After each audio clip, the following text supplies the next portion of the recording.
तो हाय एंड नमस्कार फ्रेंड्स। मैं आज जो इसके पहले मैंने पढ़ाया था फर्स्ट पार्ट में क्लास 9th का जो चैप्टर नंबर 3 जो है उसको फर्स्ट पार्ट मैंने पढ़ा दिया था, लगभग आधे पढ़ा दिया था, आधे बचा था। सोचा मैं एक लेक्चर में थोड़ा-सा ज़्यादा लंबा हो जाएगा, लंबा वीडियो हो जाएगा, इसलिए मैं थोड़ा-सा पार्ट वूर्ट बना करके मैं बना रहा हूँ ताकि आपको समझने में क्योंकि इकोनॉमिक्स ऐसा चीज़ है कि एक बार में बहुत ज़्यादा पढ़ लोगे तो फिर आपका दिमाग का दही बन जाएगा। फिर किस क्या हो जाएगा कुछ पता नहीं चलेगा ना कि कुछ पता नहीं चलेगा कि कुछ समझ में नहीं आएगा। इकोनॉमिक्स जो है प्योर मैथमेटिकल चीज़ है, समझे ना? इसमें ऐसा हो जाता है कि प्योर मैथमेटिकल कैसे होता है, तो इसमें सारा कंसेप्ट का खेल है। अगर कंसेप्ट आपका क्लियर नहीं है, तो आपको सारा क्या होगा, सारा का सारा ऊपर-ऊपर फालतू-फालतू चला जाएगा। जहाँ कंसेप्ट से क्वेश्चन पूछा, तो कुछ पता ही नहीं चलेगा। एसडीजी क्या होता है, निर्धनता होता है, निर्धनता को दूर करने के उपाय क्या है, सरकार क्या-क्या सारी चीज़ें उपाय कर रही है और उस उपाय भी कर रही है, तो उसमें क्या-क्या सारी चुनौतियाँ हैं, ये सब सारी चीज़ें आप जैसे ही चैप्टर का नाम ही है निर्धनता। निर्धन की क्या-क्या सारी चुनौतियाँ हैं, उसको दूर करने के लिए और उस साइकिल में जो एक बार चला जाता है, उस साइकिल से दूर करने के लिए क्या-क्या चुनौतियाँ हैं, बैंक का क्या रोल रहता है यहाँ पर, साहूकार का क्या रोल रहता है यहाँ पर, घर की महिलाओं का क्या रोल रहता है, ऐसे बहुत सारी चीज़ जनसंख्या का क्या रोल रहता है, संसाधन का क्या रोल रहता है, भूमि का क्या रोल रहता है, ये सब सारी चीज़ें आपको इस चैप्टर में मिलेगा देखने के लिए जो मैंने पहले पढ़ाया भी पिछले वीडियो में। इस वीडियो में आपको पूरा आपको सारा सब कुछ यहाँ पर देखने को मिलेगा। मैं आपको सीधे यहाँ पर ले चलता हूँ थोड़ा-सा आपको, यहाँ तक मैंने पढ़ा दिया था। निर्धनता के अनुमान में भी यहाँ पर बताना था, निर्धनता का अनुमान कैसे-कैसे लगाया जाता है, कितना लोग निर्धन हैं। इसका अनुमान क्या है जैसे मुझे यहाँ पे देखो क्या इसका अनुमान देखना होगा। इसका अनुमान हम कैसे देखेंगे? देखो यार, क्या 45% से नहीं क्या स्पष्ट है कि भारत में निर्धनता के अनुपात 93-94 में लगभग 45% से 2004-5 में लगभग 37% तक महत्वपूर्ण गिरावट आई है। जो पहले 45% था, दो यानी क्या 37% गिरावट आ गई। 37% गिरावट आ गई, 37% हाई नहीं, 37% तक गिरावट आ गई है। कितने सालों में? लगभग 10 सालों में। फिर 2011-12 में निर्धनता 22% पर आ गया। कितने? 22% पर आ गया। या वही प्रवृत्ति रही तो अगले कुछ वर्षों में निर्धनता का रेखा कुछ लोगों की संख्या 20% से भी नीचे आ जाएगी, जो कि आज के युग में आ गया है। यहाँ तक बातें समझ में आ गई? फिर मैं जैसे आपको यहाँ पर आगे आता हूँ, यहाँ पर देखो।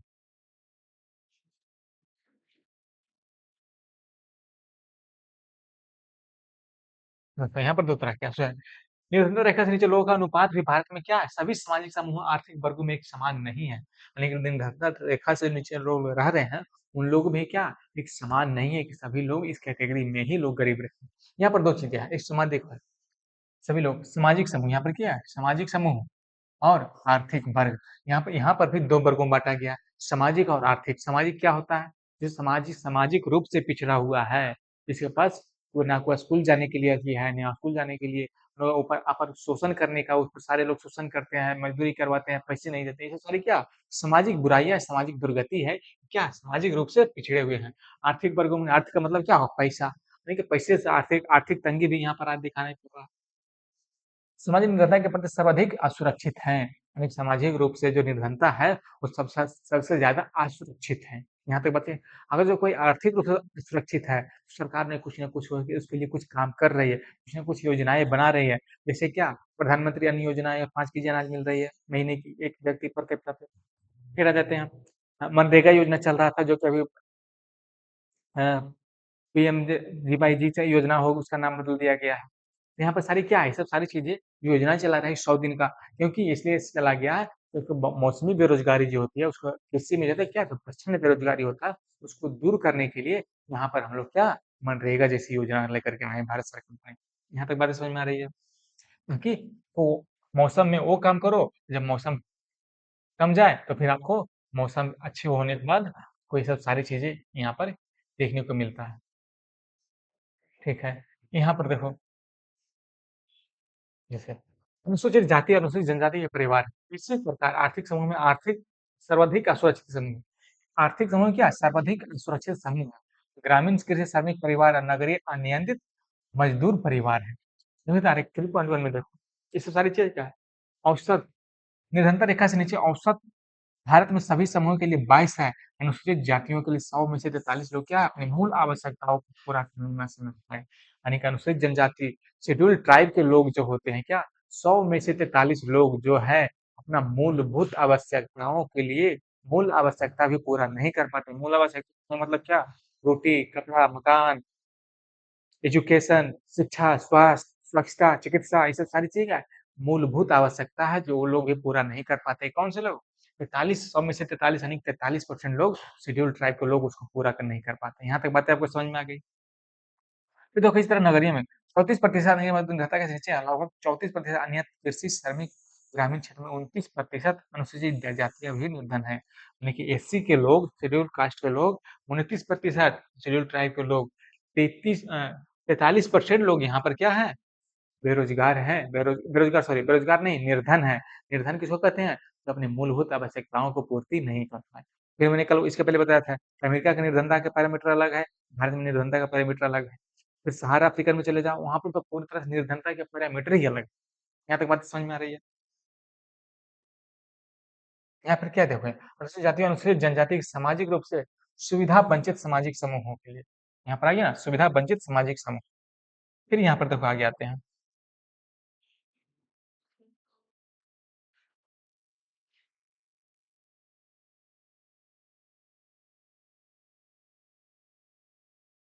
वो है, शहर में भी कैसा बेरोजगार शहर का बेरोजगार यहाँ पर आपको दिखाई पड़ रहा है शहर में भी कैसे कैसे लोग बेरोजगार शहर में ये जो है ये क्या कह रहा है ये कह रहा है मैं शहर में पर्याप्त पैसा प्राप्त नहीं कर सका इतनी अनियमित आय में अपने बच्चों को विद्यालय कैसे भेज पाऊंगा ये सब जो छोटे छोटे बच्चे हैं इसको विद्यालय कैसे कैसे भेजा जाएगा यहाँ पर देखो एक बूढ़ी दादी है ये सब क्या है इसके ये सब इसके बच्चे यहाँ पर देखो एक बूढ़ी दादी है यहाँ पर इसकी पत्नी है यहाँ पर कोई और है यहाँ पर सारी क्या है ये बेचारा अकेले कमा रहा है लेकिन इतना भी पैसा नहीं कमा रहा है कि अपने बच्चे को स्कूल भेज पाए यहाँ तक बातें समझ में आ रही शहर में किस तरह की निर्धनता है आपको इस फिगर से इस फोटो से इस पिक्चर से आपको समझ में आ रही होगी यहाँ तक बातें समझ में आ रही है फिर आगे देखते हैं क्या है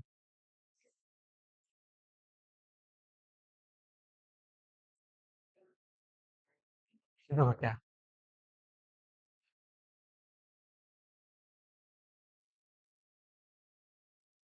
क्या है भूमिहीन अन्य दिहाड़ी श्रमिक होना क्या है उनकी दोहरी असुविधा की समस्या गंभीरता को दर्शाता है हाल के कुछ अध्ययनों में 1990 के यहाँ पर तो अध्ययन दिया गया है निर्धनता में कमी आई है नहीं क्या निर्धनता में कमी आई है ये तो आप मानते होंगे निर्धनता में कमी आई आज से 10 साल पहले जो निर्धन थे वो आज क्या है बहुत कम लोग निर्धन बचे हैं उसके कंपेयर अब निर्धनता ऐसा नहीं कि खत्म हो गया लेकिन अब जो है निर्धन लोग की कमी आई है इस बात से तो मुझे लगता है कि आप सहमत होंगे यहाँ पर एक बात और देखते हैं ये सामाजिक समूह के अतिरिक्त परिवारों में भी आय असमानता है निर्धन परिवारों में सभी लोग को कठिनाइयों का सामना करना पड़ता है ठीक है निर्धन परिवार में सभी लोगों को कठिनाइयों का सामना करना पड़ता है लेकिन कुछ लोग दूसरों से अधिक कठिनाइयों का सामना करते हैं लेकिन कुछ लोग होते हैं दूसरे लोग जो कठिनाइयों का सामना कर रहे हैं उससे ज्यादा उनको सामना करना पड़ता है यहाँ तक बातें समझ में आ गई तो संदर्भ में महिलाओं वृद्ध लोगों और बच्चों को ढंग से परिवार के उपलब्ध संसाधनों तक पहुंच से वंचित रखा जाता है यहाँ पर समझ रहे हैं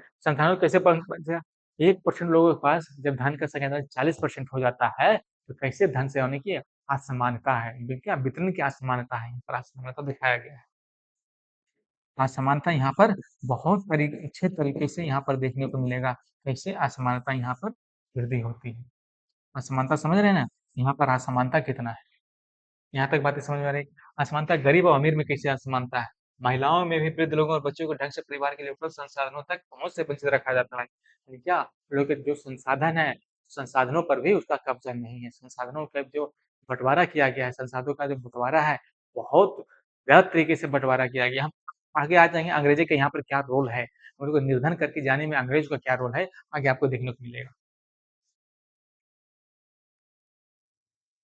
देखो यहाँ पर क्या देखने मिलेगा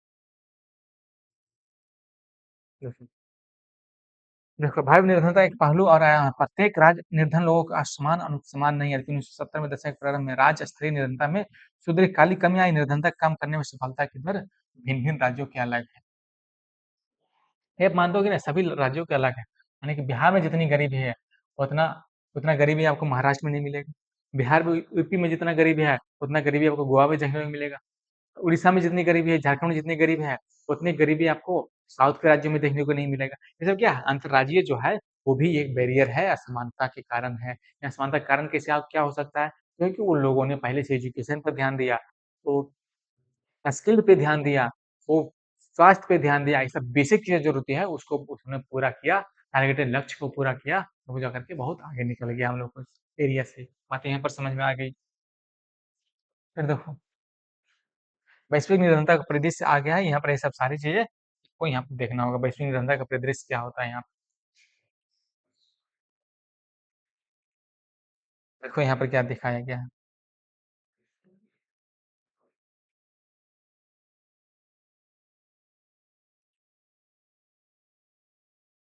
देखो यहाँ पर किस तरह से आपको यहाँ पर देखने को मिला। देखो यहाँ विश्व बैंक के आंकड़े हैं यहाँ पर। क्या है? विश्व बैंक के आंकड़े हैं यहाँ पर क्या दिखा है? श्रीलंका में देखो प्रतिदिन $1.9 से कम पाने वाले व्यक्तियों की संख्या। प्रतिदिन क्या है? $1.9 से कम पाने वालों की संख्या है यहाँ पर। बात यहाँ पर समझ रहे हैं? नाइजीरिया में कितना है? 53 पॉइंट। श्रीलंका में कितना है? $0.7। ये सब इतनी सारी चीजें आपको यहाँ पर देखने को मिल रहा है। यहाँ तक बात समझ आए? विश्व बैंक का ये आंकड़ा है, विश्व बैंक का रिपोर्ट है जो एनसीईआरटी में कोट किया गया है। कोट मैं आपको यहाँ पर दिखा रहा हूँ। यहाँ तक बातें समझ में आ गई होगी आपको। फिर देखो जैसे मैं यहाँ पर आगे आता हूँ, ये सब सारा क्या है? सारा चीज यहाँ पर फिर दिया गया है।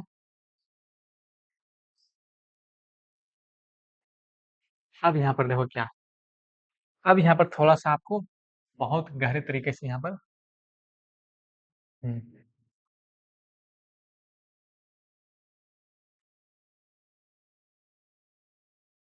तो देखो निर्धनता के कारण क्या क्या है।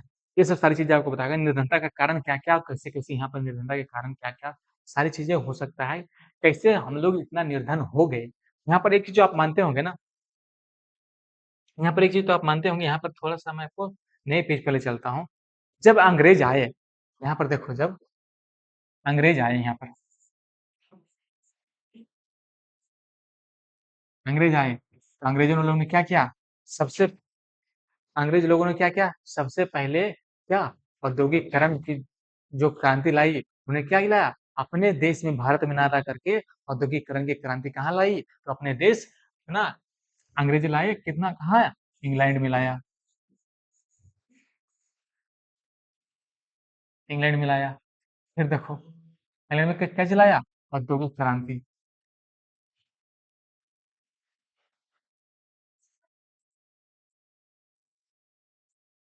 औद्योगिक क्रांति यहाँ पे लाया। फिर दूसरा क्या लाया? असमानता, असमानता लाया। असमानता कैसे लाया? जो बड़े लोग थे उनको क्या करते थे, उसको एजुकेशन के लिए अपने घर चले थे, उसको तालवे चढ़ते थे, उसके बाद जो जी हुजूरी करते थे। यहाँ पर ये सब सारी चीजें यहाँ पर होता था, वहां पर भी असमानता हो गया। फिर देखो भूमि का असमानता यहाँ पर आगे रहता है, भूमि की समानता, भूमि की असमानता आ गया। फिर यहाँ पर देखो क्या आ गया, भूमि की असमानता आ गया। और यहाँ पर क्या है, एक चीज और देखना होगा, भूमि की जब असमानता आई, क्या कच्चे माल के औद्योगिक क्रांति जब आई तो कच्चे माल को वहां ले जा करके वहां पर फिर मेरे ही बाजार में आने की कच्चे संसाधनों का दोहन,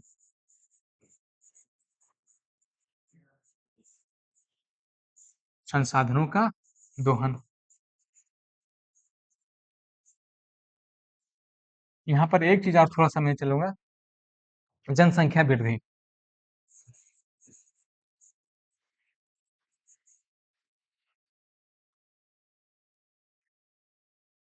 जनसंख्या वृद्धि। यहाँ तक बात है, ये सब सारी इतनी चीजें क्या और बहुत सारी चीजें हैं, इतना सारी चीजें आपको क्या निर्धनता का एक कारण माना जाता है। यहाँ तक बातें समझ आए? वैसे ही मैं आपको यहाँ पर ले चलता हूँ। यहाँ पर देखो निर्धनता के अनेक कारण हैं। एक ऐतिहासिक कारण ब्रिटिश औपनिवेशिक प्रशासन के दौरान आर्थिक विकास का निम्न स्तर है। क्या आर्थिक विकास? औपनिवेशिक सरकार की नीतियों ने पारंपरिक हस्तशिल्पकारी को नष्ट किया। क्या किया? पारंपरिक हस्तशिल्पकारी को नष्ट किया। यहाँ पर थोड़ा सा देखो, पारंपरिक हस्त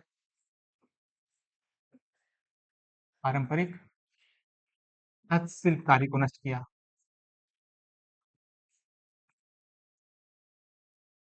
हस्तशिल्पकारी,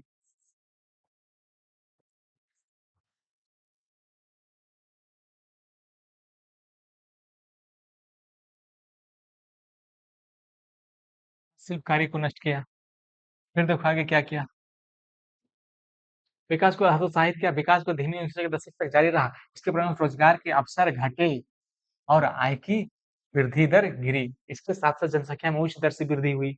मैंने बताया था जनसंख्या में। इन दोनों के प्रति व्यक्ति आय की समृद्धि दर को क्या हुआ? बहुत कम कर दिया समृद्धि दर यानी क्या? जो विकास का जो दर था उसको बहुत कम कर दिया गया। यहाँ पर आते हैं यहाँ पे देखो आर्थिक प्रगति को बढ़ावा और जनसंख्या नियंत्रण दोनों मोर्चों पर असफलता के कारण निर्धनता का चक्र बना। आर्थिक प्रगति को बढ़ावा और जनसंख्या नियंत्रण दोनों मोर्चों पर असफलता के कारण निर्धनता का चक्र बना। आर्थिक प्रगति को बढ़ावा और जनसंख्या नियंत्रण दोनों मोर्चों पर असफलता का निर्धनता का एक चक्र बना। 3 बार यहाँ पर पढ़ चुका हूँ। क्या? एक आर्थिक प्रगति को बढ़ावा नहीं मिला, जनसंख्या नियंत्रण दोनों मोर्चों पर क्या रहे? असफल रहे हम लोग यहाँ पर भारतीय। यहाँ तक बात समझ में आई? सिंचाई और हरित क्रांति का प्रसार सिंचाई या हरित क्रांति के प्रसार से कृषि क्षेत्र में रोजगार के अनेक अवसर सृजित हुए, लेकिन इसका प्रभाव भारत के कुछ भागों तक ही सीमित रहा। देखो यहाँ पर हरित क्रांति तो आई, हरित क्रांति कहाँ आई? पंजाब, हरियाणा, उत्तर प्रदेश में आया। यहाँ तक बात समझ में पंजाब, हरियाणा, उत्तर प्रदेश और कुछ भाग राजस्थान में और बाकी बिहार उत्तर और बिहार या पूर्वी उत्तर प्रदेश, झारखंड, उड़ीसा में क्या कोई सिंचाई का या फिर हरित क्रांति का ऐसा कुछ प्रभाव नहीं पड़ा। ये तो पश्चिम बंगाल साइड में। यहाँ तक बात समझ में आ रही है? इसलिए यहाँ से भी एक असमानता देखने को मिलता है। सार्वजनिक और निजी दोनों क्षेत्रकों ने कुछ रोजगार उपलब्ध कराए, लेकिन ये रोजगार क्लास करने वाले सभी लोगों के लिए पर्याप्त नहीं हो सके। शहरों में उपयुक्त नौकरी पाने में असफल अनेक लोग रिक्शा चालक, विक्रेता, गृह निर्माण श्रमिक, घरेलू नौकर आदि के रूप में कार्य करने लगे। अनियमित और काम के आय के कारण कम आय के कारण क्या ये लोग महंगे मकानों में नहीं रह सके और शहरों के बाहर झुग्गियों में रहने लगे। निर्धनता की समस्या मुख्य रूप से ग्रामीण परिघटना क्या निर्धनता का जो मुख्य रूप से ये क्या था? ग्रामीण परिघटना थी। नगरीय क्षेत्र का भी एक विशेषता बन गई। नहीं, ग्रामीण तो परिघटना थी निर्धनता के कारण, लेकिन नगरीय क्षेत्र भी जो क्या इसका एक विशेषता बन गया। तो उसका फोटो दिखाया था नगरीय क्षेत्र कैसा नगर में रह रहा है, शहर में रह रहा है, वो इतने पैसे नहीं कमाता है कि दूसरे को क्या करे यानी कि अपने बच्चों को अच्छे स्कूल में पढ़ा सके। फिर यहाँ पर आगे आ जाइए। उच्च निर्धारण दर की एक और विशेषता आय असमानता रही। इसका एक प्रमुख कारण क्या है? इसका एक प्रमुख कारण भूमि और अन्य संसाधनों का असमान वितरण है। क्या भूमि और अन्य संसाधनों का असमान वितरण? अनेक नीतियों के बावजूद हम किसी सार्थक ढंग से इस मुद्दे से नहीं निपट सके। ग्रामीण क्षेत्रों में परिसंपत्तियों का पुनर्वितरण, लक्षित भूमि सुधार जैसी प्रमुख नीति पहल को ज्यादातर सरकारों ने प्रभावी ढंग से कार्यान्वित नहीं किया। यहाँ तक बातें समझ में आ गई। यहाँ फिर देखो भारत में भूमि संसाधनों की कमी की भूमि संसाधन क्या कमी की निर्धनता के प्रमुख कारण रहे। लेकिन भूमि का जो संसाधन है वो कहाँ रहा? बड़े लोगों में बट गया और गरीब लोगों के पास वो नहीं पहुंचा। यानी कि 1% फिर मैं बोल रहा हूँ हर एक 2 साल 3 साल पर देखना एक सर्वे आता है क्या कि भारत के 1% जो लोग धनाढ़ लोग हैं, धन वाले लोग हैं, उनका भारत के 40% संपत्ति क्या भारत के 1% लोगों के पास है। यहाँ तक बातें आपको समझ में आ रही होगी। फिर देखो आपको आगे क्या है। नीति का उचित क्रियान्वयन निर्धनों का जीवन सुधार सकता है। नहीं कोई भी नीति बनाता था उसका क्रियान्वयन कैसा हो जो उचित क्रियान्वयन नहीं होगा तो जब तक कोई सुधार नहीं होगा। मान लीजिए कोई योजना लाती है, कोई सरकार योजना लाती है जैसे मनरेगा लाई, उसमें अगर जो नीतिगत सुधार नहीं होगा तो क्या उचित कार्रवाई नहीं हो पाएगी, उचित सुधार नहीं हो पाएगा, बिल्कुल धरा के धरा रह जाएगा, नीचे वाले लोग लूट करके खा जाएंगे। यहाँ तक जानते हैं आप लोग। फिर आगे छोटे किसानों को बीज बीज हुआ, उर्वरक, कीटनाशकों जैसी कृषि आगतों की खरीदारी के लिए धनराशि की जरूरत होती है। पहले इनकम नहीं, पहले खर्च करना पड़ता है। ये धन किसानों को सबसे बड़ा ऋण जाल में फंसाने का एक कारण है क्या? पहले आपको सब कुछ आपको खर्च करना पड़ेगा, उसके बाद भी अगर जो आपके पास बारिश आ गई, जैसे अभी जो बिहार में क्या भर-भर के बारिश आ रही थी, कितने गेहूँ खत्म हो गए। फिर रखने आपदा प्रबंधन की जगह आग लग जाती है गेहूँ में, सारा किसानों को धरा के धरा रह जाता है। यहाँ तक बात समझ में? धरा के धरा खेत में ही रह जाता है, उतना मेहनत तो छोड़ दो, उतना जो लगाया किसान कृषि कर्ज लेकर के बीज बीज बोया, खाद बोया, पानी सिंचाई किया, वो सब सारी चीज़ें क्या हुआ? सारे की सारी आपको मेहनत आपको सारा का सारा धरा रह गया। जो उन्होंने आशा लगा के देखा था कि इतना फसल उपजेगा, इसको हम बेचेंगे, फिर इसे हम कुछ और काम करेंगे, लेकिन वो खेत में ही रह गया। किसानों का ये दुर्दशा है सब जगह पूरे भारत में, ठीक है ना? यहाँ पर ये सब सारी चीज़ें देखनी होगी। फिर आते हैं देखो आगे, अब क्या-क्या योजनाएँ चला रही है सरकार, यहाँ पर देखो।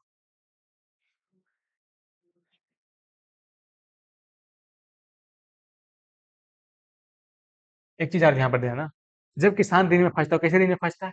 क्योंकि अगर जो आज से अगर जो 20 साल, 25 साल पहले चले जाएँ, तो गाँव में क्या बैंक नहीं होते थे। तो बैंक नहीं होते थे, तो साहूकारों से लोन लेने का काम करते थे। साहूकारों का मतलब कोई जाति से नहीं मैं यहाँ पर कह रहा हूँ, जिसके पास पैसे होते थे, उसके पास सूद पर पैसे लेते थे और सूद क्या मंथली सूद होता था।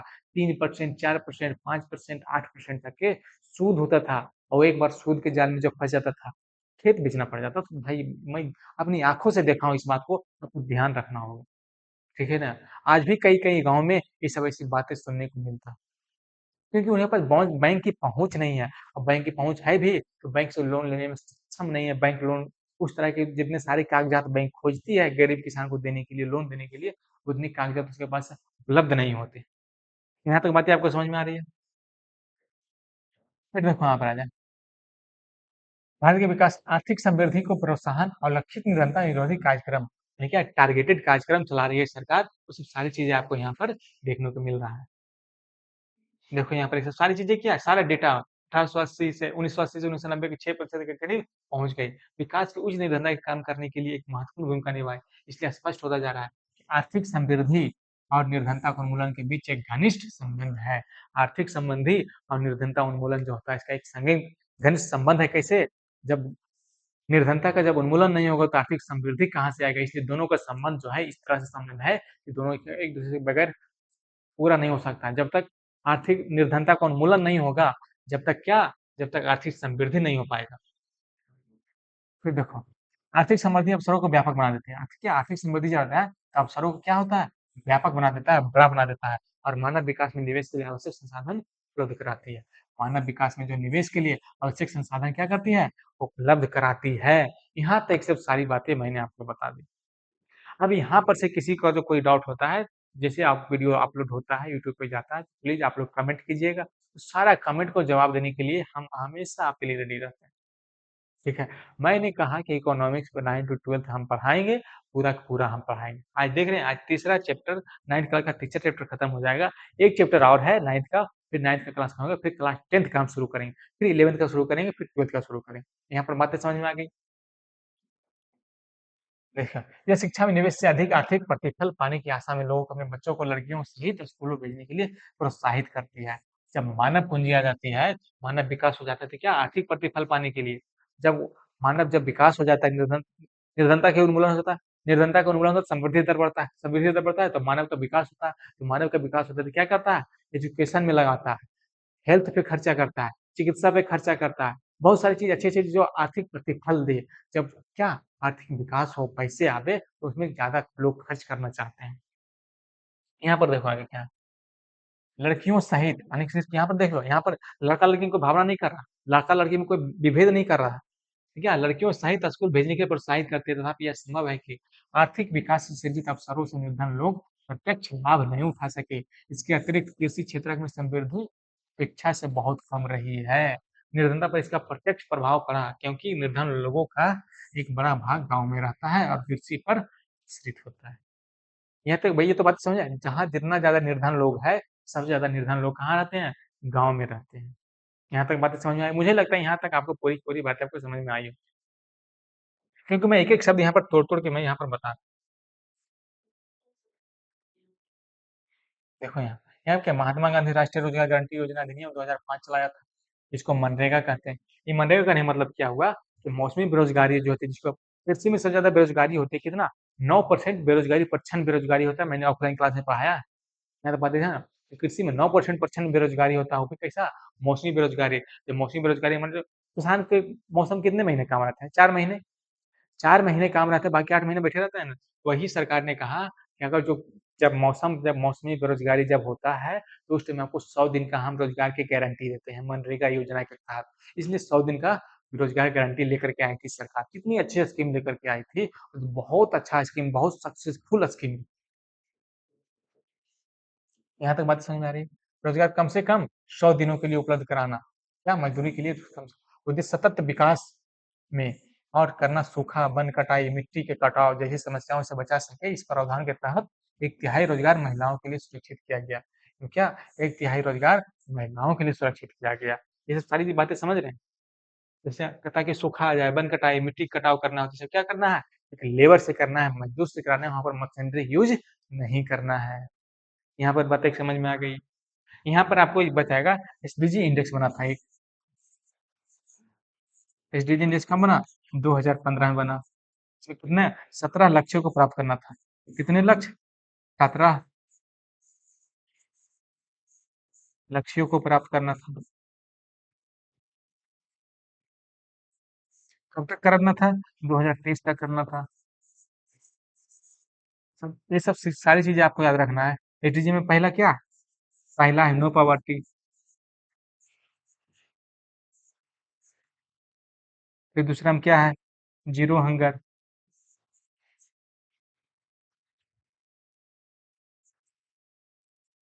Zero hunger. इस तरह से सारी चीजें आपको यहाँ पर देखने को मिलता है। यहाँ पर क्या है? ये सब सारी चीजें यहाँ पर आपको देखने को मिलती है। आपको एसडीजी का 17 लक्ष्य है। 17 लक्ष्य आपको याद रखना होगा। आपको याद नहीं रहता है तो जहाँ पर स्टडी टेबल में पढ़ते हो वहाँ पर 17 लक्ष्य लिख करके आप चिपका दो। जब भी नजर पड़ेगा आप एक नजर देख लो, आपको याद हो जाएगा ऐसे ही। ठीक है। यहाँ पर अब आते हैं।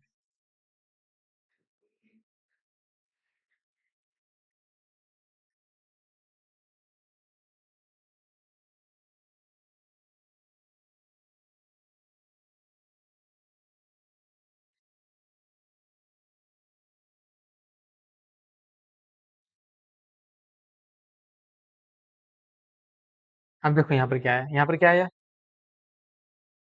हम्म, यहाँ पर देखो क्या है। इस स्कीम के तहत 4.78 करोड़ परिवार के 220 करोड़ प्रति व्यक्ति रोजगार उपलब्ध कराया जाएगा। इस योजना के तहत क्या, यानी कि 4.78 करोड़ परिवार को रोजगार उपलब्ध कराया गया। समझ रहे, मनरेगा योजना के तहत इतनी बड़ी रोजगार दिया। इतनी, इसीलिए 2004 से 2009 का जो मनमोहन सिंह का जो टर्म था वो सबसे अच्छा टर्म माना जाता है।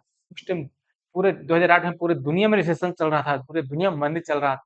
लेकिन उस टाइम भारत का जानते हैं आर्थिक गतिविधि दर, जीडीपी का वृद्धि दर कितना था? जीडीपी का वृद्धि दर 9-10% था यहाँ पर, पूरे देश का जीडीपी का वृद्धि दर। इसलिए मनमोहन सिंह का उस काल को याद किया जाता है। यहाँ पे फिर देखो, अनुसूचित जाति और अनुसूचित जनजाति और महिलाओं का हिस्सा के अनुसार 23%, 17%, 53%। औसतन रोजगार 265 रुपये से बढ़ाकर 132 रुपये कर दिया गया, जिसमें 2018 में भी नहीं किया। ये सब बता रहा है, ये सब इतना इतना किया गया था। सब प्रदेशों का अलग अलग मजदूरी दर है, ठीक है ना। देखो बिहार और झारखंड के श्रमिकों के लिए कितना, 168 रुपया। फिर देखो हरियाणा के लिए कहाँ के थे, 281 रुपया। अभी जो सबसे ज्यादा रोजगार मनरेगा योजना का तो सबसे ज्यादा रोजगार मिल रहा है, तो कौन सी रोजगार मतलब सबसे ज्यादा पैसा किसे हम कहाँ मिल रहा है? तो हरियाणा मिल रहा है, 400 रुपये वहाँ मजदूरी दर कर दिया गया है। सरकार राष्ट्रीय रोजगार गारंटी कोष को भी स्थापित करेगी। इस तरह राज्य सरकारें भी योजना के कार्यान्वयन के लिए राज्य क्या करता है? राज्य रोजगार गारंटी कोष की स्थापना करेगी। कार्यक्रम के अंतर्गत अगर आवेदक 15 दिन के अंदर रोजगार उपलब्ध नहीं कराया तो वह दैनिक रोजगार भत्ते का हकदार होगा। सब सारी चीजें आपको वहां पर नियम कानून बनाया गया था कि अगर जो कोई आवेदन करता है कि हमको मनरेगा के तहत रोजगार चाहिए, 15 दिन के अंदर रोजगार नहीं मिला तो क्या, उसको बेरोजगारी भत्ता मिलेगा। यहाँ तक बात समझ। बेरोजगारी भत्ता मतलब क्या, वो बेरोजगार है उसको उतना भत्ता दो जितना उसको खर्च के लिए जो सरकार नियम कानून तय करेगी, इतने पैसे आपको बेरोजगारी भत्ता मिलेगा। ठीक है। राष्ट्रीय काम के बदले अनाज क्या, महत्वपूर्ण राष्ट्रीय काम के बदले अनाज। यहाँ पर देखना होगा, ये मनरेगा योजना शुरू शुरू में आए थे उस टाइम खाद की बहुत बड़ी संकट आ गई थी, कहीं सुखाड़ कहीं बाढ़, इस तरह की बातें आ जाती है। तो सरकार क्या करती है? सरकार जो है यहाँ पर आपको काम के बदले आपको क्या, अनाज भी देती है। यानी कि 8 घंटे काम करो, मनरेगा योजना के तहत जो काम करता है उसके बदले में अनाज देने का काम करती है, ताकि अनाज को खाने का कोई कमी ना जाए, पोषण की कोई कमी ना रहे। यहाँ तक बातें समझ में आ रही है? देखो, प्रधानमंत्री रोजगार योजना चलाया गया था। क्या रोजगार योजना, ये सब सारी चीजें देखो। यहाँ पर क्या, ग्रामीण रोजगार सृजन कार्यक्रम के तहत आरम्भ किया 1995 में किया गया था। यानी कि जो भी सरकार आई, देखो स्वर्ण जयंती ग्राम स्वरोजगार योजना आरंभ 1999 में किया गया। इस तरह की प्रधानमंत्री ग्रामोदय योजना, प्रधानमंत्री ग्रामोदय क्या, प्राथमिक स्वास्थ्य, प्राथमिक शिक्षा, ग्रामीण आश्रय, ग्रामीण पेयजल और ग्रामीण विद्युतीकरण, इस तरह के सारे चीजें आपको यहाँ पर कराया गया था।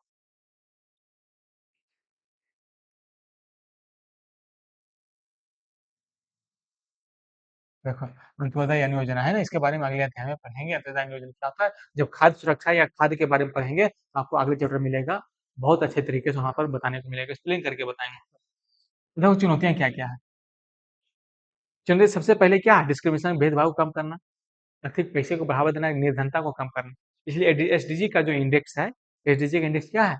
एसडीजी का जो इंडेक्स है, 17 लक्ष्य का जो प्राप्त करने का लक्ष्य रखा गया 2030 तक के, तो आपको ये सब सारी चीज़ें यहाँ पर देखने को मिलेगी। व्यवहार में निर्धनता निश्चित रूप से गिरावट आई है, लेकिन प्रगति के बाद निर्धनता उन्मूलन भारत की एक बहुत बड़ी बाध्यकारी चुनौती है। ग्रामीण और शहरी क्षेत्रों में विभिन्न राज्यों में निर्धनता व्यापक समानता और कुछ सामाजिक और आर्थिक समूह निर्धनता के प्रति अधिक असुरक्षित है।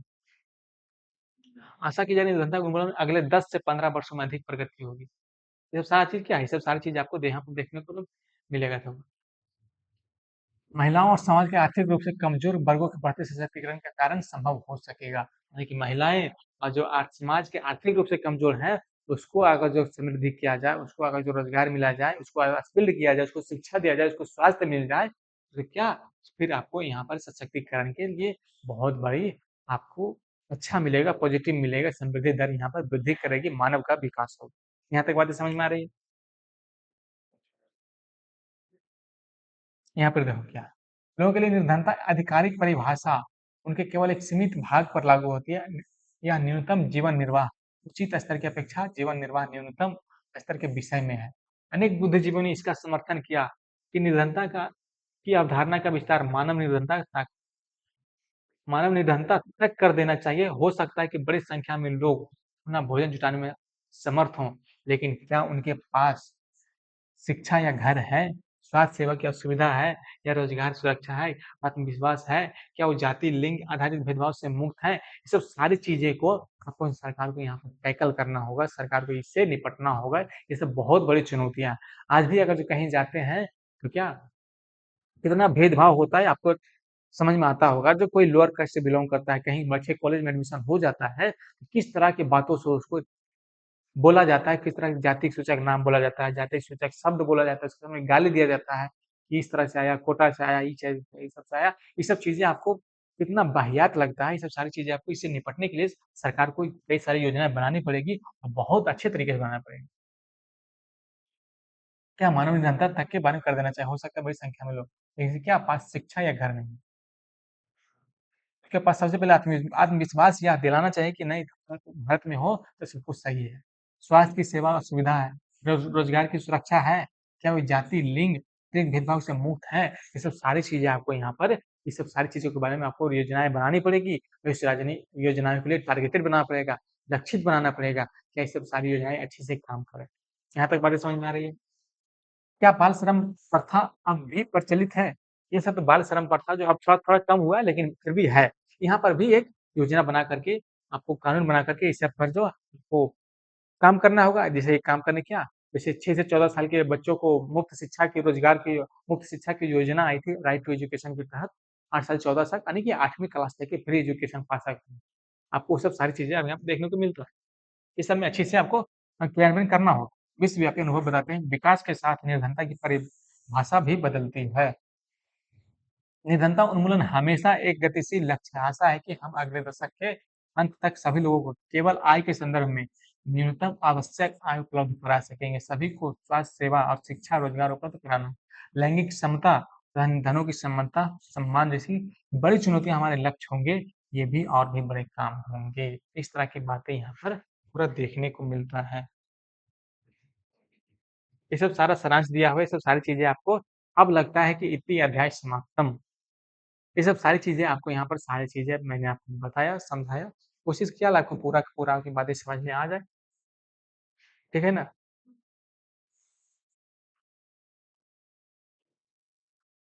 ये बातें आपको सारा सब कुछ समझ में आ देख लो यहाँ पर अंग्रेज़ किस तरह से हम लोगों को लूट करके गए थे, ये सब सारी चीज़ें मैंने यहाँ पर बोर्ड पर बता दिया, ताकि सारी चीज़ें आपको अच्छे से समझ में आ जाए। ठीक, मुझे लगता है कि इतने सारी आपको 2 चैप्टर में 2 लेक्चर में यानी कि लगभग हो गया अच्छा टाइम हो गया। 2 लेक्चर मिलाओगे तो डेढ़ 2 घंटा होने को जा रहा है, डेढ़ घंटा प्लस हो जाएगा। आपको यहाँ पर ये सारी चीज़ें एक जगह मिल रही है, तो इसको आप लोग अच्छे से पढ़िए, एन्जॉय करिए और मेरी शुभकामनाएँ हैं कि आप अच्छे उच्च पदों पे जाएँ, अच्छी नौकरी करें, अच्छी नॉलेज करें, अच्छी नॉलेज गेन करें और इस नॉलेज की वजह से आपकी अच्छी आर्थिक प्रगति हो, ताकि हम इसकी शुभकामनाएँ देते हैं आप लोगों को। यहाँ तक रहने दें, ठीक है। जय हिंद, जय भारत, थैंक यू।